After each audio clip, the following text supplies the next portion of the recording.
Hello everyone, it's Dave Drimmie here from the Wealthy Wednesday podcast, and today I'm really excited because we've got an amazing lady joined us all the way from Oxford in England, and she's a fab person.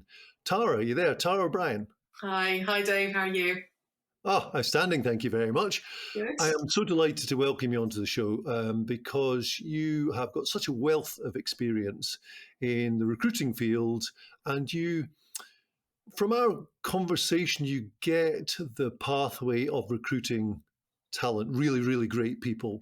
So I'm really excited to have this conversation and share your insights with the folks that are listening to this. Yeah, absolutely. Love to. Well, fab. So, Tara, we have been talking about people first culture and building culture in organization. And we've really been talking about creating fertile ground so that we can plant seeds, so that we can really bring people into organizations and they can grow within the organization to fulfill their potential, which helps the organization fulfill the potential of the organization as well.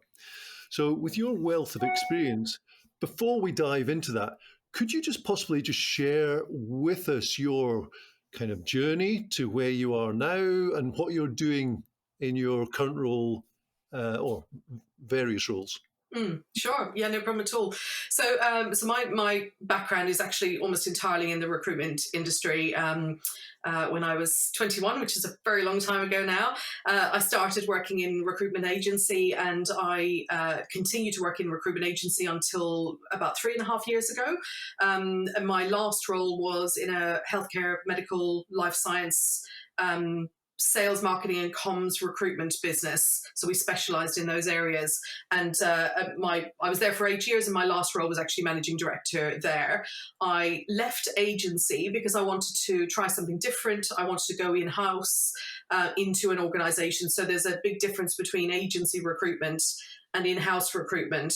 Agency tends to be much more sales focused and about, effectively making money from those placements. And in-house then is very much more HR focused. So there are similarities, but they're quite different.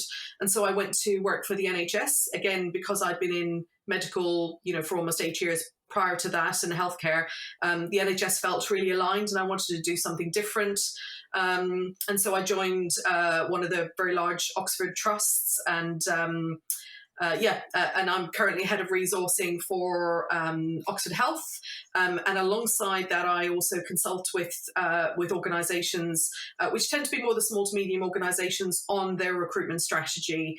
And that is, going in and looking at what they're doing at the moment and how they do it, and making recommendations. What I tend to find is that a lot of organisations are being very reactive in their recruitment, and I teach them how to be more proactive. Wow.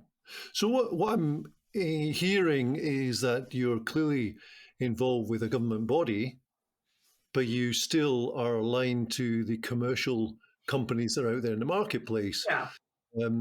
Why that's interesting to me is my wife's actually a pediatric consultant, so she's been 24 years in the role. In fact, we're 25 years married next month. How cool is that? So, basically, I understand it can be a bit of a kind of slow process for recruitment in terms of NHS, whereas in the normal day-to-day cut and thrust of commercial business life, it's very much a faster process. Is that correct? Yeah, absolutely. Well, most of the time. So in some of the bigger organizations, it can be quite slow as well, but they do tend to have a lot more flexibility to move it faster. Part of the reason it's so slow in, we'll say the NHS, for example, is because of the employment check side of things. So, the employment checks are quite detailed. There's quite a lot, for an NHS trust, you have to do DBS checks and things like that for a lot of the people that you recruit. And those things take time. So the slowness is often more to do with the employment checks, the pre-employment checks, rather than the recruitment process itself. However, there's absolutely things that those bigger organizations, including, NHS trusts, can do to speed up the process. And I guess that's what I feel I've brought to the NHS is I've brought in looking at how we can streamline and how we can use tools and use technology to help us speed up the process and just make us a bit more effective and a bit more efficient. So on that basis, because I'm just personally interested, if there were 2 or 3, if you like, tools or processes that could speed up the process within the NHS, what would you actually use? So one of the things I talk about all the time is using a CRM. What we call an ATS system is an applicant tracking system. Now, most organisations of a reasonable size will have an ATS, but ATS systems don't traditionally have a CRM built into them. So you almost have to have that. Just for clarity, just in case someone's missing out on this, a CRM is management system. Yeah. Which is something that would be used in any organisation that, not any organisation, but an organisation to manage their sales process or their marketing process or their customer management process it's typically used for. But it can also then be used on the recruitment side of things to build relationships and build a pipeline of future talent that are then there and nurtured and engaged with the organisation to reach out to when you need to hire, rather than reactively putting an ad on Indeed or whatever job board you choose to use and hoping the right candidate happens to come to you. So we have an ATS system, but it only does part of what I consider to be the recruitment job. And then the CRM is probably the most important piece of tech that I'm trying to encourage people to embrace at the moment. So this is fascinating, actually, because many of the businesses I work with, they tend to spend a long time in bringing in new fee-paying work, as in new clients, but they're very reactive to bringing in new team members, maybe to replace somebody who's left. So what you're sharing with me is that we should actually be focused on building a pool of our ideal employees, so we've got a similar process to bringing in fee-paying work, but we're actually looking to the future to bringing in potential employees and upgrading employee standards, etc. Is that correct? Absolutely, yeah. And that in a small organization, it can be harder to do that. But, I think any organization that recruits on a regular basis should absolutely be talent planning. And, and I guess that goes alongside things like, understanding the desires and the aspirations of your current team and looking at their succession plan and understanding where they want to go, and the other even the leadership in the organization, what is the succession plan? Is it does the leader want to retire at some point? Does the leader want to leave the business? What's the plan coming behind that? And then tailor your talent plan to whatever that long-term plan is, and start to build relationships with people. And it's very similar to a customer relationship pathway, in that you can build relationships with potential candidates who fit what I call your ideal candidate profile, your ICP. But you don't have to have a vacancy for them right now. You can get to know them. You can draw them into the organization and let them understand what you're all about, and what the vision is and what the purpose of the business is and all of that stuff, without having a vacancy. And then when you have a vacancy, you can reach out straight away to those people and say, you already know us, you already like us, and you already trust us as an organization. Come and work for us. Here's our current vacancy. And so many organizations, it's almost more common that companies don't do that. They tend to just get onto that rat race of reactively finding people when somebody leaves an organization. I'm loving this, by the way. This is absolutely brilliant. And thank you very much for sharing, because what I'd like to ask now is, I've got my own thoughts about how to do this, but how would you build that platform? Because if you think about in business, we've got, when we sell anything, if somebody wants to buy a Tesla, if they want to buy an iPhone, if they want to, whatever they want to buy, we all go through 3 stages. We go through awareness, consideration, and decision stage. So aware that we have a requirement for something, we then go out and consider something and we'll investigate, and then decision is based about, okay, price, etc. So what would be the first steps to a company or organization building a platform to attract their ideal clients, would you say? Yeah, and the recruitment or the candidate journey, as we call it, tends to go through exactly the same cycle as that. But we tend to call it, awareness, consideration, and application are the first three stages in the candidate journey. And it's a difficult question to give a definite answer to, because it really depends on the organization and whether they're an organization that's known in the area that they're based in, or or if they have a brand name that people are aware of. But ultimately, it's about building that employee brand, that people talk about when they're down the pub and say, "Oh, I work for this company. They're a great organization to work for. This is what happens. I don't know, I get to work from home 3 days a week, or I get to go early on Friday afternoons," or whatever it is that they're talking about. And bearing in mind that most people don't leave an organization for financial reasons.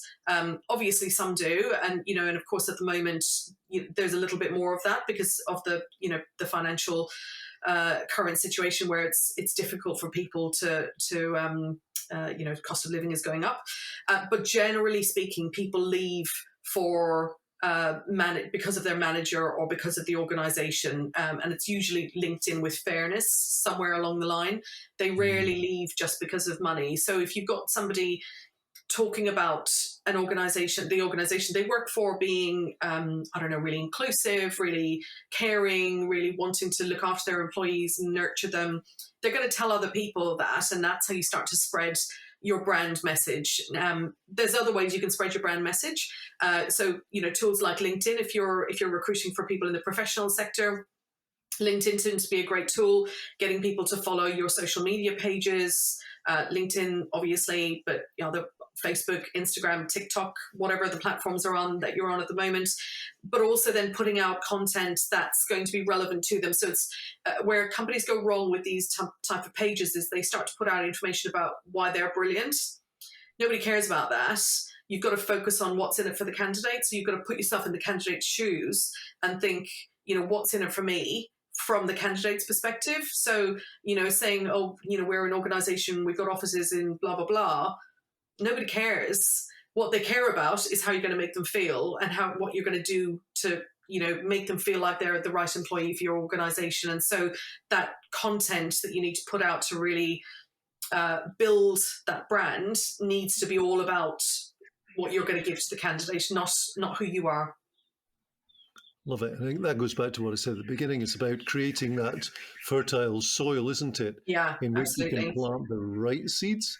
I'm reminded of a story. So back in August 2008, financial crash, I joined a construction company, actually a fit-out company, who were doing about 6 million a year. And over the next 5 years, out of recession, helped them grow to 15 million a year, which is brilliant. But they had a manufactured joinery workshop, which I absolutely loved. And some of the pieces that were built in there were amazing. But I spoke to one of the apprentices in there one day. So work in the workshop finished at 3:00 on a Friday. But on the Friday morning, I just was having a walk around looking at some of the pieces that were going out to clients. I was speaking to an apprentice, a young guy, literally 18 years old. And he had his camera out and he was taking photos of this beautiful piece of work. I said, "Oh, what are you doing?" He went, "Oh, I'm just taking photos to take down the pub so I can show my mates." Yeah, because he was proud. He was proud, but the whole culture of the workshop was proud because it was driven by a director that made everyone feel inclusive and proud to be there and of the work they're doing. Yeah. So that very much ties in with what you're saying. But I've got another story as well. So I've got another client, and it's a 10 million a year company, and I've just shared with him. He's working all the hours right now, and I explained to him the difference between a visionary and an integrator, just literally over the last few days. And he's a visionary, but he's trying to do the role of an integrator. So you mentioned earlier on about finding the right people and a right fit. How important is it not just to have the culture, but to make sure you've got the right people in the right seats? are really important. And I talk, we talk a lot about inclusivity and equality these days in the hiring space, I guess. And for me, I tend to talk about culture add rather than culture fit. So and that's about bringing in people that add to your culture and make it even better through their background or their history or whatever it may be, rather than fitting in as a clone, because nobody wants to be surrounded by a bunch of clones anyway. You want, the best environments are the ones where you meet people that you perhaps wouldn't have met in other ways because they're not the people in your social group and things like that. And I think that culture add is really critical, particularly when you're adding background and knowledge and experience and ideas and creativity and all those things that a new person can bring. But if you don't get that right, on the flip side, it's it's just so bad for a business. It's really, really bad for a business. I remember doing a training program that I did a number of years back now. It was a leadership type program in the recruitment industry. And the person who led it, it always sticks in my mind. She always said, hire slow and fire fast. And I don't think she meant it from the perspective in fact, I know she didn't mean it from the perspective of just get rid of people without giving them a go. That's not what she meant. What she meant is give them a go and put the right things in place to give them an opportunity to make it work. But if it's not going down the right path, that it's so damaging to your business that you've just got to make that tough decision and let that person go. And then on the flip side, hiring slow is really important because, rushing into hiring someone just because you're desperate, which is often what people do because they've got a gap. They often go, I'll have one interview. Oh, I really like that person. Maybe don't evaluate them really carefully. And then they go ahead and make a decision because they like them and they think they fit in and, they can see themselves having a drink with them. And it turns out that person's not the right person for the business. And, so hiring slow and doing it really methodically and carefully. And I don't mean taking weeks to do it. You can hire slow in a short period of time, if that makes sense, but you go through a competent, a useful and practical process. But then, putting the right onboarding in place to give the person the best possible opportunity to be successful. I mean, again, one of the things I see companies, especially smaller companies, do is they get the person on board and they don't give them a proper onboarding process. And so, they're almost setting themselves up to fail. And then in a few months' time, they'll come back and say, I don't understand why that person didn't work out. But, you get a bit deeper and you find out that there was, they literally put them in and gave them a desk and a laptop and left them to it. So you're setting that person up to fail. So I think if you've done those things and you worked with the individual and it's just not the right fit for the organization, i.e. they're not capable of delivering on that job, bearing in mind that that's stressful for them as it is for the employer, sometimes the employer is the one who has to make that tough decision and don't waste time on that decision. I know myself, somebody I worked with previously, was quite a nice person, let's say. And, he had people in the business for a number of years who were not delivering, and it was just as stressful for them as it was for him, just because he didn't want to be the one to make that decision. And, there was a point that with one of those people that I just took it out of his hands and made the decision for him because it was getting nobody anywhere. So sometimes you've just got to do that. Not sure if that answered your question, though. No, it doesn't. It's really, really valuable, actually, because I think there's so many companies. There's a difference between a strategic plan and a business plan. And a strategic plan is obviously an internal plan. A business plan is an external plan for investors, etc. The strategic plan, when you actually look at it carefully, is about the strengths, weaknesses, opportunities, threats, and trends, your core values, the why you're in business, etc. Before you even go into building the numbers. And sitting with a client recently, we were talking about exactly that. We were going through a whole one-day strategic plan. We only got to the SWOT, the trends, the core values, and the why. And the business owner he went, wow, this is just like, wow. How, So he got to understand that when you know your why, you can attract people who buy into that mission, if you like. And this was in the cutthroat construction sector. Okay, so he just got it, which was so cool. But so core values, I think, are really, really important. And why I'm raising that, Tara, is simply because my own personal view is that we should hire on core values. We should discover whether the core values are aligned between the people coming to us and the people and our own core values as a company. But I could be way off the mark there. It's just my own personal viewpoint, and then we can put them through a process.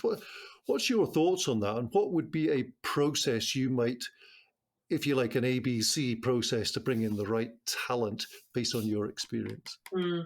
I agree with values. I think values, I think purpose, i.e. your why, is really important to attract people and to then engage them and keep them long term, because people want purpose. It's like that 18-year-old you were talking about. He went to talk to his friends about what his purpose was and how proud he was of the fact that they delivered on their purpose. And that's amazing. If you can foster that in an organization, you're definitely on the right track. And I think absolutely values are the most important thing. And again, I talk about alongside culture add, values add. So so not only do they share values of the organization, but they can even bring more to that. So they can even bring, other values that are useful to the organization. So I tend to think, I'm a fan of competency-based and behavioral-based interview techniques. There are other methods, but I'm a fan of those. And I think there should always be some of those interview type questions in any interview. But you can do that based on values. So, so a values-based interview might be something like, give us an example of a time where you've, supported a colleague, whatever it may be, that the question that aligns to the value that you're trying to measure. And I think those are really a good way of understanding. And, if you get somebody into a conversation about, ask them questions about values and do it in a behavioral-based interview type way, you tend to find out whether they do share those values or whether they're not aligned. And I think values alignment is probably the baseline. And then, like you say, you go through more the skills and the competencies, etc., if they meet the value requirements, because there's just no point bringing somebody into an organization who doesn't share the values. It just won't work long term. It's going to be a short term fix. I am so pleased that you're sharing this with us here today, because I firmly believe that if we want to build a long-term business, and particularly if we want to scale it and sell it at some point in the future, which I believe everybody should focus on.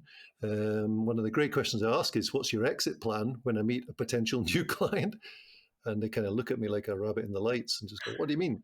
But when you've got a really great culture fit, it means that it can also help a business owner to stand back from the day-to-day running of a business, because you've got people that you can trust, and then the business owner can focus on like up Periscope and get the strategy going. Where are we going? Where are we heading?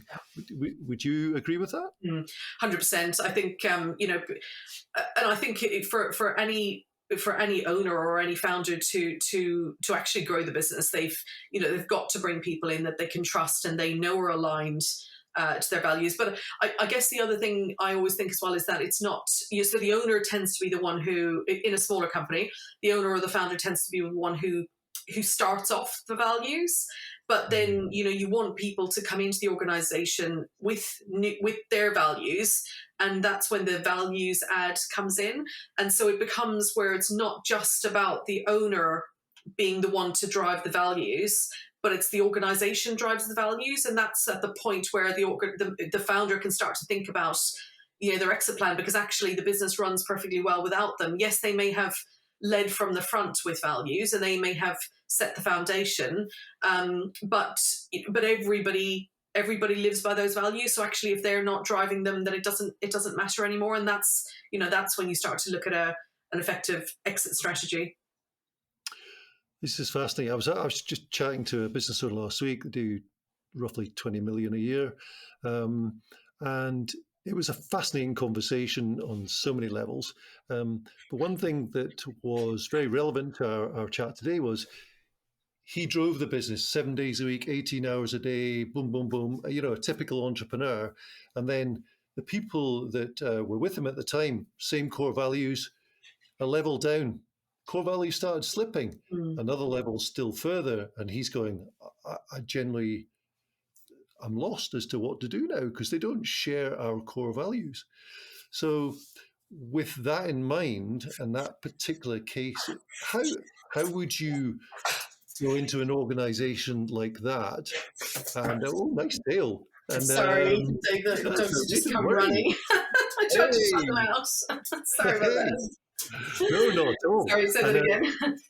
So how would you go into an organization like that? How would you perhaps work with an owner like that and help them to build, a talent pool that can improve that that situation? Yeah.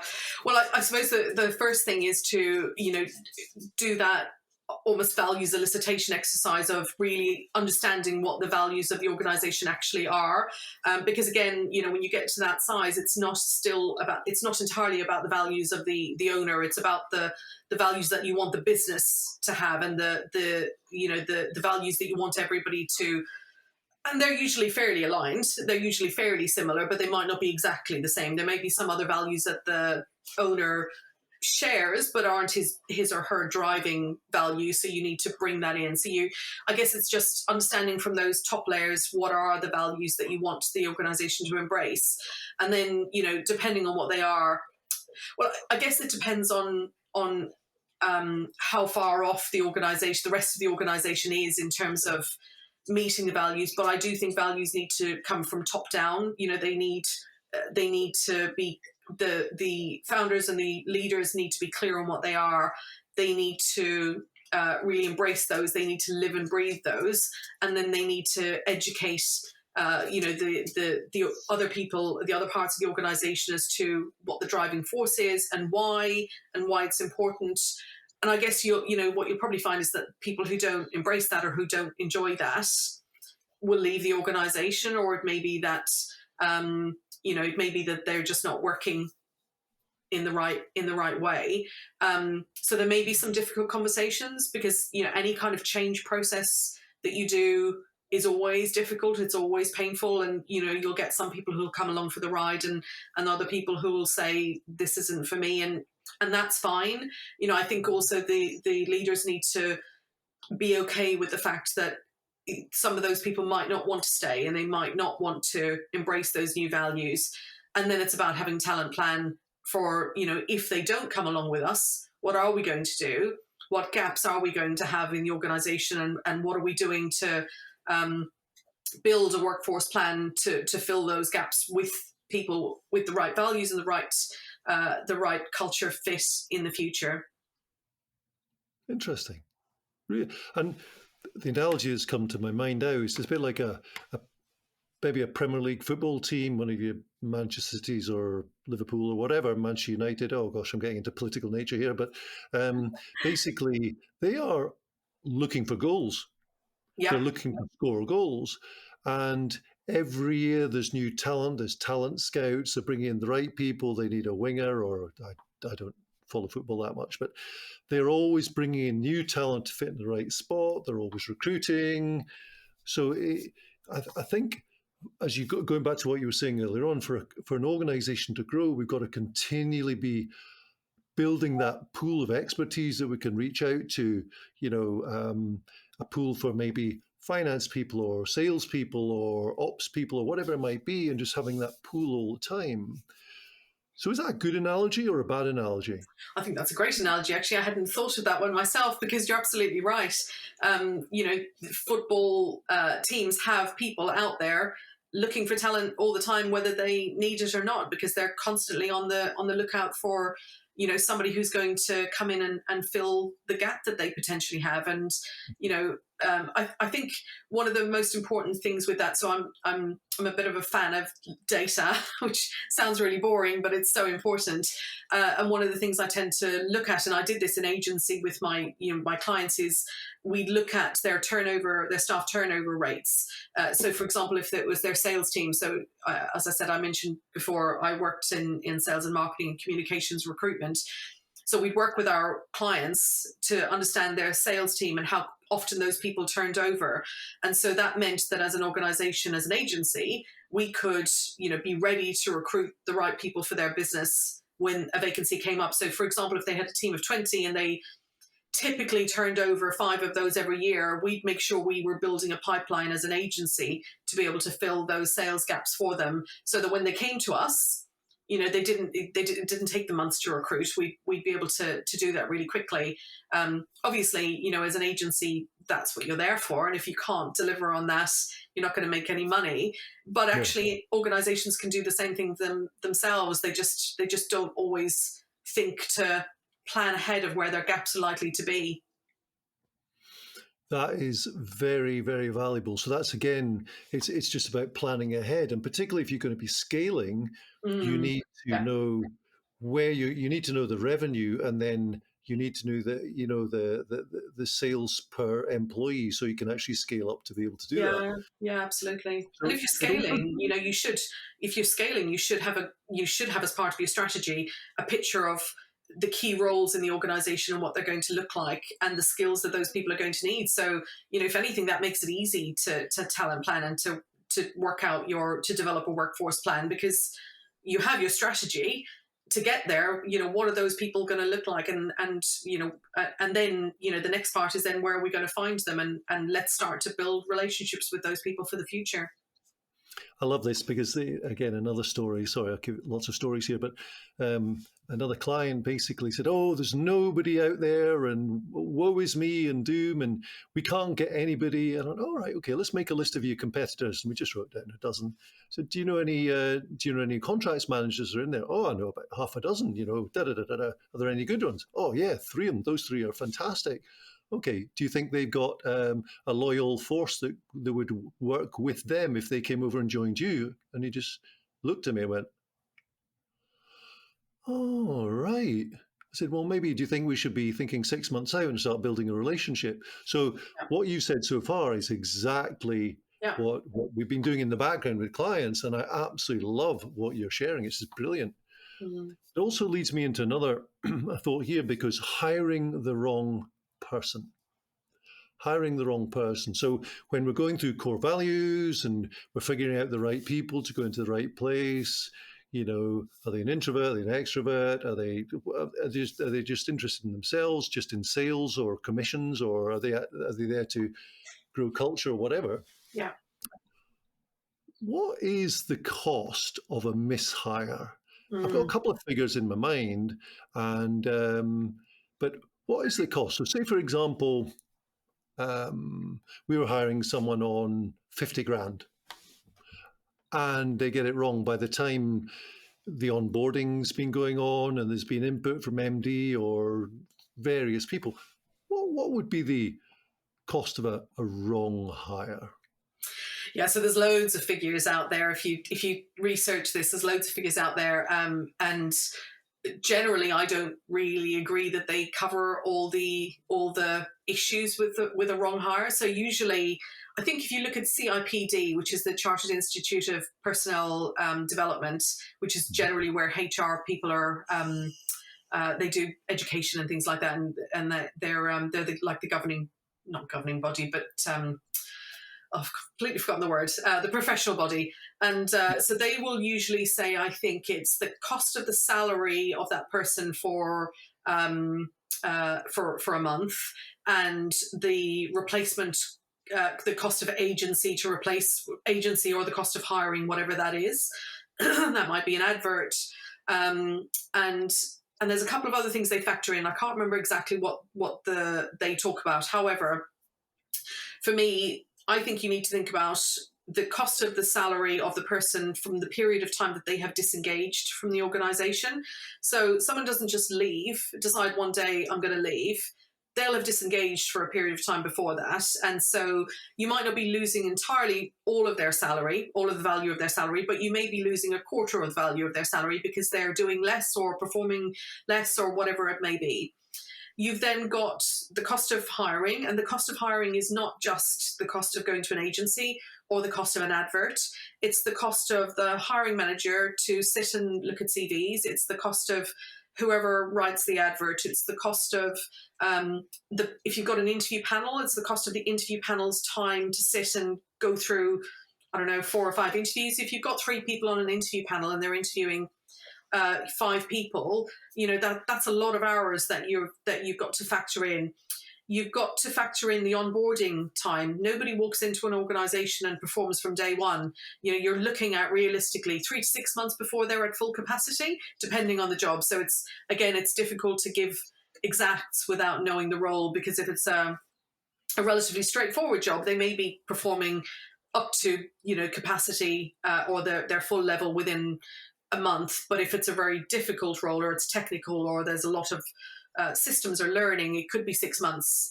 It could even be a year, depending on the role itself. So you've got that period of time where, again, they're not performing to full capacity. So if they're only working to 2/3 of their ability, then you're losing 1/3 of their salary effectively in underperformance whilst they get up to speed. And then you've got the knock-on costs, which people often forget about, of morale within the organization, because if colleagues feel like there's a gap and they're having to pick up their workload, you could lose people as a knock-on effect as a result of that. Or if morale is low and people aren't then performing to their full potential because they feel like they're having to do too much work, and so they're not doing as much, that then often comes across to customers. And there can be a knock-on effect to the customer relationship. The customer relationship might not, the customer might feel that that their person that they looked after them has left the business. They might go with them. They could go to another organization because they don't feel they have a relationship anymore. Particularly when you're talking about salespeople or customer service or account management type people. And also, just in general, if there's an issue of morale and an issue of gaps in the organization, and so the organization is not delivering at their normal level, customers, they might not be upset about that person going, but they might go to a competitor just because they don't feel they're getting the level of service they had before. So, easily that 50 grand person could be 100K, if not more. You'll hear estimates out there that the cost of hiring overall, somewhere between 50 and 150K, depending on the organization and the person and what they do. Thank you for such a detailed explanation, and it's incredibly valuable because when we don't consider the periphery of the customer experience, if customers getting left down and they go elsewhere, or the staff are unhappy, or the simple fact that maybe the C-suite are getting involved in the hiring process, so suddenly 3 times the salary to, I'd heard as much as 10x of a salary in some circumstances. Yeah. So that 50K could become 500, somewhere between 150 and 500 grand of a cost directly to the company, to the bottom line, in effect. Yeah. If you lose, big contracts or big customers as a result of it, it could be huge. Wow. Yeah. So flip it the other way, and based on what you've been sharing with us, if you've got this fertile soil and you can grow and retain staff, then suddenly you've got people that are staying for the long term. Clayton, our guest last week, he worked in a call center, right? And notorious for people leaving within a year. But through the work he did, through one of his mentors who was brought in, he's got staff that are staying, one guy's still there after 15 years. So wow. That's in a toxic environment, phenomenal. So let's look at creating a really powerful environment. So I'm a client, okay, hypothetically, of yours.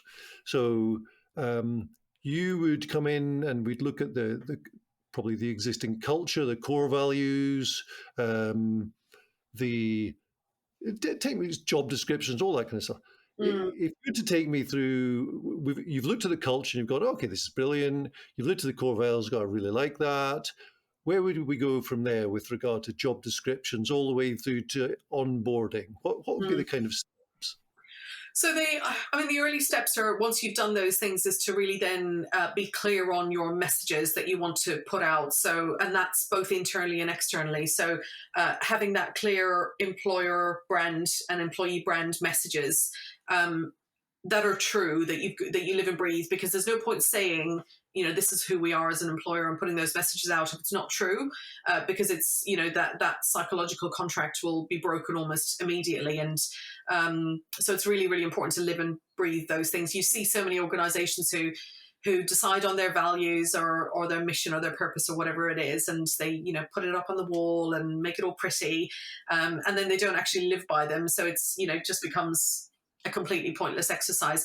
So I think once that's done, it's being clear on what your messages are, being clear on what why somebody would come to the organization, what is it about the organization that's going to be good for them, and then crafting your job descriptions around that. It's one of my biggest irritations when I see the way adverts are written. I find I tend to not be able to read generic job adverts because I just get annoyed.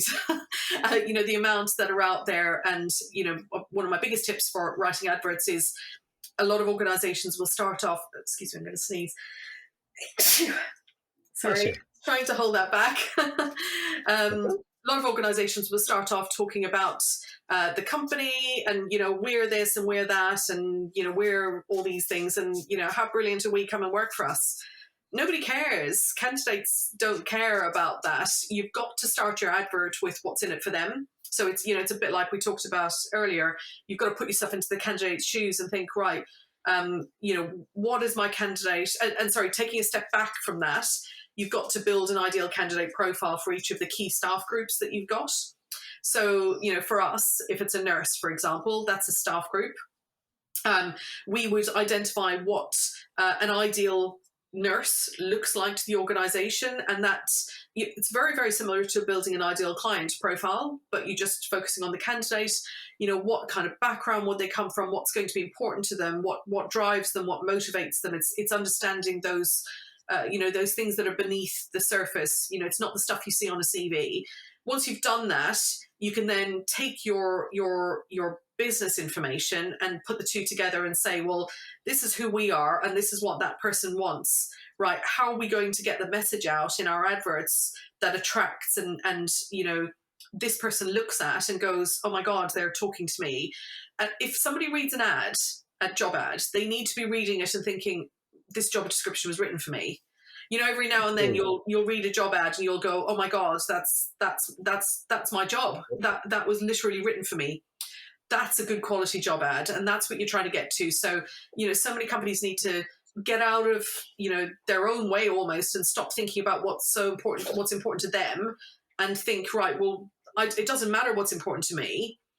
What's important to my ideal candidate. And your ideal candidate is going to be someone that has those values, because they wouldn't be an ideal candidate if they didn't have your values. So if you build that ideal candidate profile first in each of your staff groups, you literally have a framework then to write things like adverts and put the right messages out to the world. So it's about getting that messaging out, but you then need your employees out there,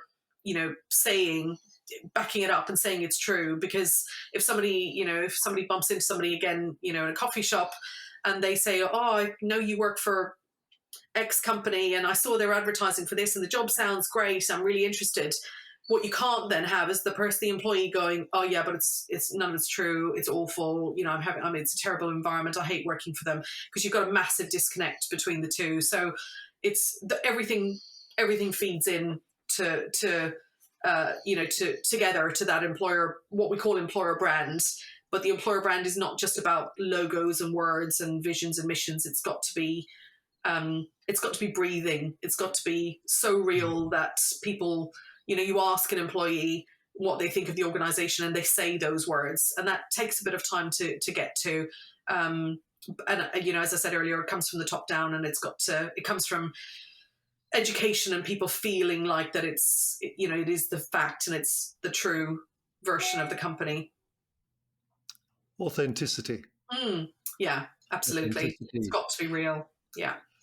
I'm chuckling to myself here because, well, a good friend of mine ran a successful architectural practice and left that practice after several decades to go and work client side because she saw an advert for, as she said to me, her ideal job, client side. And she didn't have the responsibility of feeding the staff and all the rest of it. She literally goes in, does her job, loves it, still overproduces, but goes home at night and no stress. Yeah. And but it was that hook in the advert Yeah. that she went, "That's me." Yeah. Powerful, very And the powerful. only way you can Another, do that is to have a clear profile that you're trying to target in the first place. Because if you don't, your ad just is too generic and it's not speaking to anyone. absolutely. I moved back to the Scottish borders after almost 50 years away, but I learned to fish with my granddad on the River Tweed, and so I was a wee boy, like 6 years old, 7 years old. I remember going and fishing and going, yeehaw, and what have you. And we were fishing for trout. I wasn't particularly good at it, but one of the first casts, I kind of went, whoosh, boom. And suddenly the rod disappeared out of my hand. I'd actually caught a cow and it disappeared going in the other direction. So despite the best intentions of fishing in a river to try and catch beautiful trout, I caught a cow. So sometimes we can catch the wrong beast, shall we say. Yeah. But anyway, Yeah. but again, if we wouldn't go fishing for carp or cod in a trout river. So we need to put together the correct ad to call out for the right people with the right values. Is this you? And so that's, I'm guessing, what you're saying. Yeah, absolutely. And the ideal candidate profile, does it allows you to target and to write, to put the right messaging out there to attract those people, those ideal candidates. But it doesn't just do that. What it also does is it allows you to then be clear on where you're going to find that person. So what I tend to also find is that, people might write up a great ideal candidate profile, but what they don't do is then research where those people spend their time, what platforms they use. And so, let's say, for example, they're going to LinkedIn to try and find a nurse. And they're going, oh, but we've written this, we've got our messaging clear and we know it attracts the right person, but we can't, we're not getting any nurses answering our ads on LinkedIn. And I'm like, well, it's because you're going to the wrong platform. They're not always on LinkedIn. So I'm using that as a generic example, but it's then about knowing where your ideal candidate actually spends their time. And the reason for that is to not waste your advertising money in the wrong location, because, a lot of people will do a generic, even if they have a really good quality ad, but they'll put it on a generic job board, like an Indeed, let's say. And they'll find that actually, if it's a really highly technical person or an engineer or one of those type areas, they often don't go to Indeed. So they don't go there. So you're spending all your advertising money on a place that candidate is never going to go to. So, you need to then use that ideal candidate profile to research, well, where do these people spend their time? Where do they hang out? What social platforms are they on? Are they on TikTok? Are they on Instagram? Am I going to spend some money there? Is there journals that I need to be advertising in? Does that journal have an online presence? Is there another creative way we can do that? So it's then not spending your advertising money on generic locations and spending it on the places where your ideal candidate is actually going to be. Brilliant. I love this. It's very. I love marketing for businesses because it's very much the same. Yeah. It might be Facebook groups, it might be LinkedIn groups, it might be whatever. But it's about identifying your ideal client, the red carpet client, if you like, identifying the place they hang out, and then finding the message that will attract them to want to have a conversation with you. So what you're saying is exactly the same thing when it actually comes to hiring amazing people, correct? Yeah. Yep, it's just marketing. It is literally. I think people, the front end of it, the attraction part, people overcomplicate it. It is just marketing. If you have a really good quality, I'm always amazed how many organizations have a brilliant marketing department and they're not using them to help them with their candidate attraction. They're not using their knowledge and skills and experience to guide them to candidate attraction. They're just going out to generic job boards and putting ads on, and then wondering why they're not finding the right candidates. But they've got this amazing in-house marketing team who they're not using. Wow. Tara, this has been phenomenal. And I know you're a very, very busy lady. So I'm just saying thank you so much. And everyone listening today, I just hope you have taken some amazing insights, because Tara is amazing. I have learned so much from you. There are so many valuable lessons in the conversation today. Thank you so much. You're welcome. What I'd like to ask is, with all your experience and your knowledge, both of the larger organizations and the more commercial organizations as well, how can people get in touch with you? What's the best way to get in touch with you if they want to have a conversation having listened to the podcast today? LinkedIn's probably the place that I hang out most. Okay. So, and my contact details are on there. So, in terms of an easy way of reaching out, LinkedIn's probably the place. The other place they can go is to my website, which is just therecruitmentstrategist.com, and contact me via there. But like I say, I tend to hang out on LinkedIn. Okay, so just for clarity, because you've got an Irish name, we discussed that before we started, but it's Tara O'Brien spelt? So it's O''Brien. Brien. Thank you very much. So Tara O'Brien on LinkedIn. And the company name again is? The Recruitment Strategist. The recruitmentstrategist.com or .co.uk? .com. The recruitmentstrategist.com. Thank you so much. Just hugely valuable. So folks, what we'll do is we'll put these in the show notes as well, just so you can reach out. But Tara, as you can hear, has such a wealth of knowledge. And she's so delightful to spend time with, as you've also gathered as well. So I'd encourage you folks to reach out and have a conversation. And just really, Tara, I know, can help you move your company forward by helping you find the right people to put in the right seats in the right culture, which is what it's all about. So the other thing I'd like to ask is, if you've got value from this podcast today, please help shine a spotlight on Tara by sharing the link with people you know that might benefit, or just like whatever it is, just help this podcast show to get out into the universe and shine the spotlight on Tara, if that's okay. So Tara, before we say goodbye today, and it's not goodbye forever, I'm going to come back to you. I've got so many clients I want to introduce you to.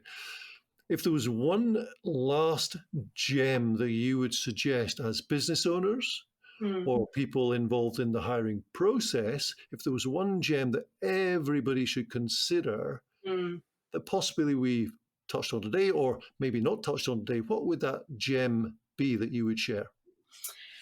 I think there's probably two. One is to be really clear on the profile that you need to recruit for. Doing that ideal candidate profile work upfront might feel time consuming, but it's so valuable, and it's, you've done it then. It's just one of those things that you need to do. And yes, you might need to tweak it later, but it's a big piece of work you just need to get done. And you don't need to do it for every role, just for those key roles that you tend to recruit for on a regular basis. So, for example, your sales team. And the other thing would be to talent plan. Don't leave your recruitment to reactively putting a job on Indeed when somebody resigns. You're just gonna cause yourself all sorts of problems, and that's where the pain of hiring comes from when it's reactive. Doing some talent planning in advance, being clear on what your normal turnover rate is, because every organization has turnover, and actually turnover can be a good thing because you get to bring fresh ideas in. So don't think of it as a bad thing, but think, right, if this is my turnover in, for example, my sales team, let's start planning for those people coming through in our pipeline of future candidates, and do some talent planning around that. That would be my two top tips. That is amazing. And just those insights alone, just if everyone's listened to everything else and you take away that, it's just going to be phenomenal. So Tara, thank you so much. I genuinely appreciate your warmth and your knowledge and your friendship as well, obviously. And I personally am going to do as much as I can to share this podcast with people in my network, so they actually get to hear what they need to know. So hopefully we'll be able to invite you back on the show at another point in time. Yeah, I'd love to. Thank you very, very much. Listen, thank you. Take care and have a brilliant day. So, so folks, you've listened today to Tara Bryan, and she's such a fabulous lady. Again, the recruitmentstrategist.com is the website. Tara, that's correct, is it? Yeah, that's it. Fantastic. So folks, go to the recruitmentstrategist.com. And also, please, again, I'd ask you to share this with anybody that know who's actually looking to hire amazing talent. With that said, I'm going to close this off. Tara, thank you so much. It's been another wonderful, wonderful Wealthy Wednesday podcast, and I am so grateful you've joined us. Thank you so much. Thank you.